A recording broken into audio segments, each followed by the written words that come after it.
হরিশ মঙ্গলচণ্ডীর ব্রত যে নারী করে, সব দুঃখ চোখের জল মা তার হরে। নমস্কার বন্ধুরা, আজ পয়লা বৈশাখ 15ই এপ্রিল মঙ্গলবার, বাংলা নববর্ষ অর্থাৎ 1432 বঙ্গাব্দের প্রথম দিন। এই বৈশাখ মাসে প্রতি মঙ্গলবার হরিশ মঙ্গলচণ্ডীর ব্রত পালন করা হয়ে থাকে।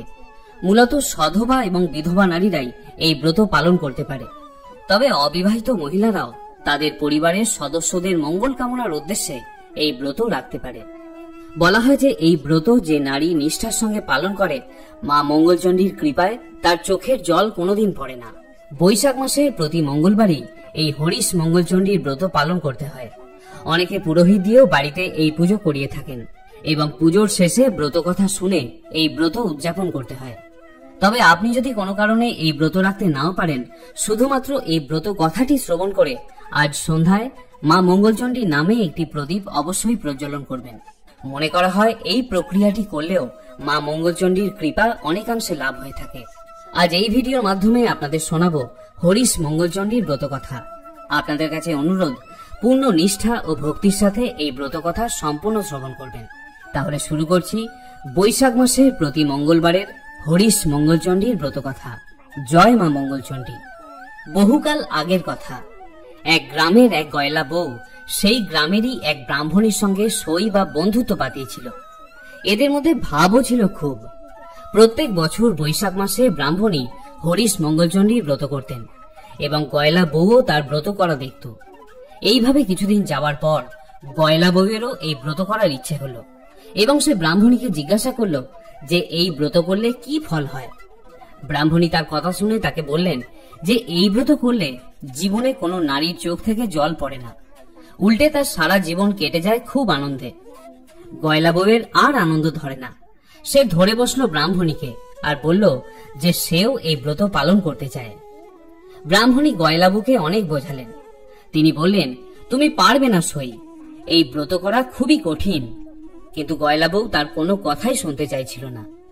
শেষ পর্যন্ত ব্রাহ্মণী বাধ্য হয়ে তাকে ব্রতের সব কথা বলে দিলেন। এরপর বৈশাখ মাস পড়ার সঙ্গে সঙ্গে গয়লা বউ এই হরিশ মঙ্গলচণ্ডীর ব্রত করতে শুরু করলো।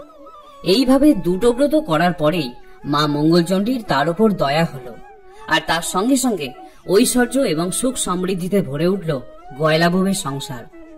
এর আগে গয়লা বউ খুবই গরিব পরিবারের ছিল, কিন্তু এখন তার এত ধন দৌলত হওয়ার ফলে সে কেমন যেন ব্যতিব্যস্ত হয়ে পড়ল। সে আর সহ্য করতে পারল না তার অবস্থার এই পরিবর্তন। তার মাঝে মাঝেই কাঁদতে ইচ্ছে করত, কিন্তু যার এত ঐশ্বর্য তার কান্না আসবে কেমন করে।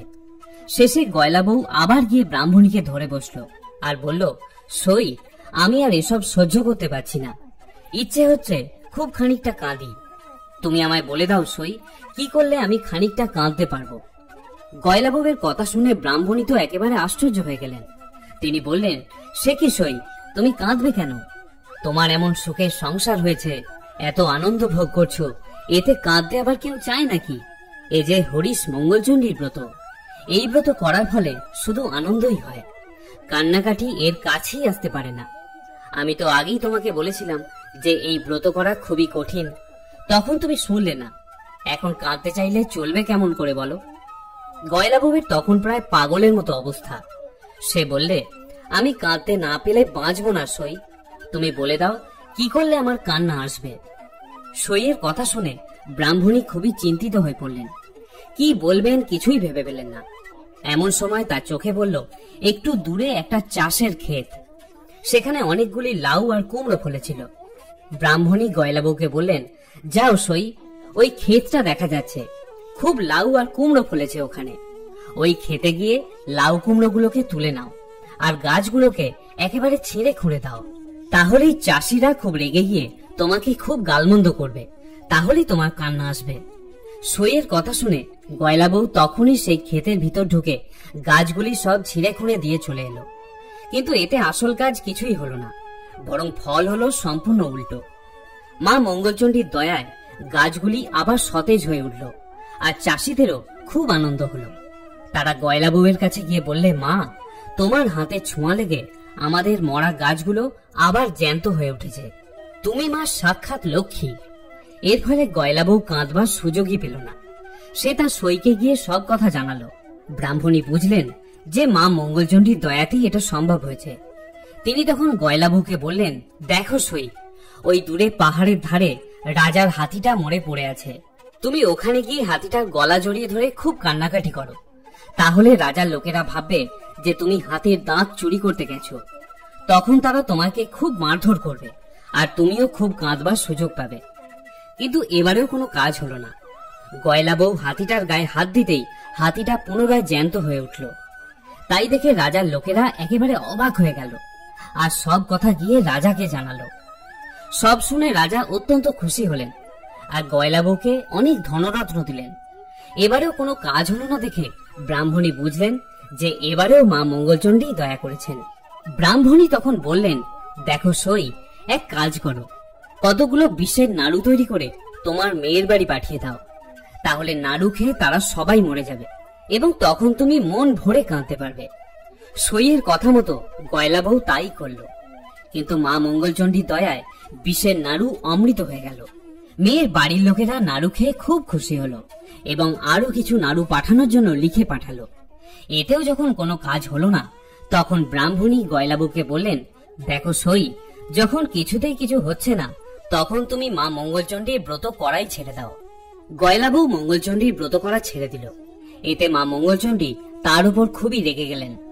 ক্রমে গয়লাবউয়ের স্বামী পুত্র, চাকর বাকর, হাতি ঘোড়া, ধনরত্ন সবই চলে গেল। গয়লাবউয়ের সব চলে যাওয়ার ফলে এবার সে হাউমাউ করে কাঁদতে শুরু করলো। কান্না আর কিছুতেই সে থামাতে পারল না। শেষে ব্রাহ্মণীর কাছে গিয়ে বলল, সই, আমি আর কাঁদতে পারছি না, যেমন করে পারো আমার কান্না থামিয়ে দাও। ব্রাহ্মণী তখন বললেন, তুমি তো কাঁদতে চেয়েছিলে সই, এখন কান্না থামাতে বললে কি করে হবে? যাক, যা হওয়ার হয়ে গেছে, এখন বাড়ি গিয়ে মরাগুলোকে জড়িয়ে ধরে খুব খানিক কাঁদো। তারপর সেগুলোকে খুব সাবধানে রেখে সামনের মঙ্গলবার থেকে আবার মা মঙ্গলচণ্ডীর ব্রত সম্পন্ন করো। সইয়ের কথা শুনে গয়লাবউ বাড়ি ফিরে এসে ব্রাহ্মণীর কথা মতো কাজ করল আর খুব খানিক মাথা খুঁড়ে কাঁদবার পর মা মঙ্গলচণ্ডীর পুজো আর স্তব করা শুরু করলো এবং সব শেষে দুহাতে মায়ের ঘর ধরে মাকে খুব ডাকতে শুরু করলো। এমন সময় সে শুনতে পেল কে যেন বলছে, আর কখনো এমন কাজ করিসনি, যা, তোর আর কোনো ভয় নেই। এই ঘটের জল মরাগুলোর গায়ে ছিটিয়ে দে, তাহলেই দেখবি সবাই বেঁচে উঠবে। ঘটের জল ছিটিয়ে দেওয়ার ফলে গয়লাবউয়ের সবাই মা মঙ্গলচণ্ডীর দয়া জীবিত হয়ে গেল আর তার আগের অবস্থাও ফিরে পেল।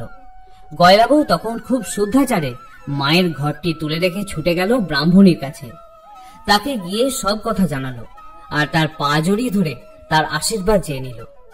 এদিকে গয়লাবউয়ের এই অবস্থার পরিবর্তনের ব্যাপার দেখে পাড়াশুদ্ধ সবাই একেবারে অবাক হয়ে গেল আর গয়লাবউকে ধন্য ধন্য করতে লাগলো। বলা হয়, হরিশ মঙ্গলচণ্ডীর ব্রত যেই নারী করে, সব দুঃখ চোখের জল মা তার হরে। প্রিয় শ্রোতা বন্ধুরা, এই হরিশ মঙ্গলচণ্ডীর ব্রত কথা শ্রবণ করে যদি আপনার ভালো লাগে, তাহলে অনুরোধ করব ভিডিওটিতে একটি লাইক করার আর তার সাথে কমেন্টে অবশ্যই একবার লিখুন, জয় মা মঙ্গলচণ্ডীর জয়। সকলকে শুভ নববর্ষের শুভেচ্ছা জানিয়ে আজকের এই ভিডিওটি এখানে শেষ করছি। সকলে ভালো থাকুন, সুস্থ থাকুন। পরম মঙ্গলময়ী মা মঙ্গলচণ্ডীর কৃপায় আপনাদের জীবন সুন্দর হয়ে উঠুক।